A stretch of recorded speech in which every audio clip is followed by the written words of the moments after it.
Tips and tricks to get through college. University can be sometimes really stressing. So, because of that, you start searching for a way to get yourself through it while keeping your sanity at the same time. University stress is a real thing. If you are or were already one, then you know exactly what I'm talking about. Let's help you a little by giving you some tips and advices you can take to survive through it all. Let's get started with tip number 1. Be organized and make deadlines your priority.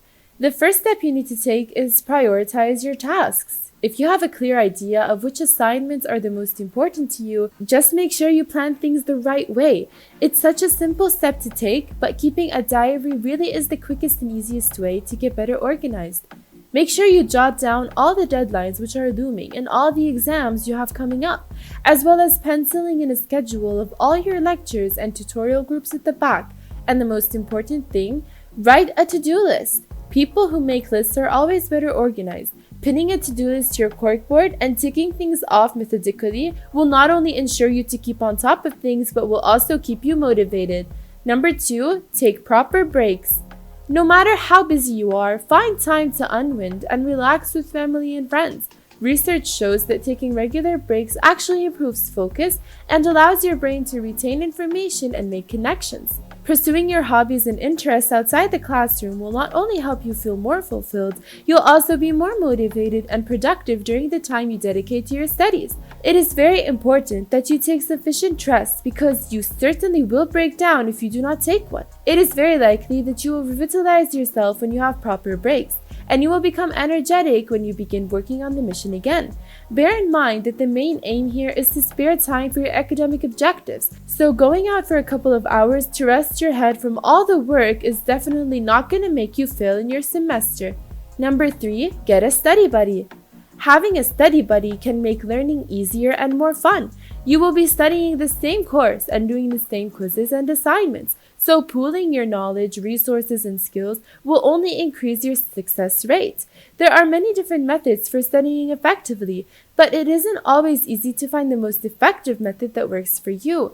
Having a study buddy can introduce you to new ways of learning that you hadn't thought about and may be more suited to your style of learning. Your study buddy may be able to teach you concepts that you didn't understand, as well as new research skills and methods. Also, explaining concepts to someone else is a great learning method in itself, as it allows you to consolidate what you have learned. Sharing your strengths and complementing each other's weaknesses will improve the overall outcome for both of you. Staying motivated is one of the big challenges when studying online courses. Having a study buddy means you can motivate each other and make the whole experience a lot more fun. You can agree on mutual goals and come up with a reward scheme when you both reach each goal. Number 4, take good care of your health. Taking good care of your body and your mind is essential every day of your life, but even more when you get to start a brand new chapter at a university, often miles away from your family and home. Eating healthy in college can be a challenge when relying on dining halls instead of home-cooked meals, or when your finances limit your food options. One key to healthy eating is to be aware that with odd studying hours and class schedules, you might get hungry. Get used to carrying healthy snacks that you like. If you are a person who has struggled with eating, college can be a particularly triggering time. This is because restricting what you eat, binge eating, or purging is often about control and self-esteem. When you are stressed with school and sports, you can feel both out of control and bad about yourself. If you notice that you begin to resort to unhealthy patterns of behavior you had before college, or you develop new ones, you should contact the Student Health Center and they can help you get seen by nutrition and primary care. This is something you should do right away, as eating disorders are some of the most dangerous illnesses there is.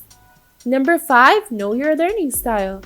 A learning style is an individual's approach to learning based on strengths, weaknesses, and preferences. And knowing yourself as a learner is important if you want to achieve the best of your ability. When it comes to processing information, your brain is the most important part of your body. It's where all the thinking, learning, and decision-making takes place. If you know your learning style, then you can study smarter, not harder. Information enters your brain 3 main ways: sight, hearing, and touch. By examining your learning style, you'll become aware of how your brain learns best. And if you know how you learn best, you can also communicate more effectively with your instructors. For example, If you're a visual learner, it may be helpful to sit in front of the classroom so that you have greater opportunities to see the board and participate during class. If you're more of a hands-on learner, consider reaching out to your instructors for additional exercises that you can complete on your own to solidify your understanding of course material. It's important to note that everyone has a combination of ways in which they learn. However, most people have one predominant learning style. If it's been a while since you set foot in the classroom, you may have some anxiety about how well will you adapt to a learning environment. That's why you should try yourself in all kinds of ways so you can know what strategy is best. Number 6, get to know your professors. Your professors are more than lecturers and researchers. They have real-life experiences to share. Actually, your professors can be your biggest partner. He or she can help you succeed academically and prepare for your future. Studies have shown that students who make an effort to get to know their professors outside of the classroom setting are more likely to succeed in college. They are all different and all have their own priorities within their classrooms. So one way to start the first conversation with your professor is to ask them how you can succeed in their class. It is important to show them that you care about what is important to them. This is a great way to get the ball rolling as you get to know them better.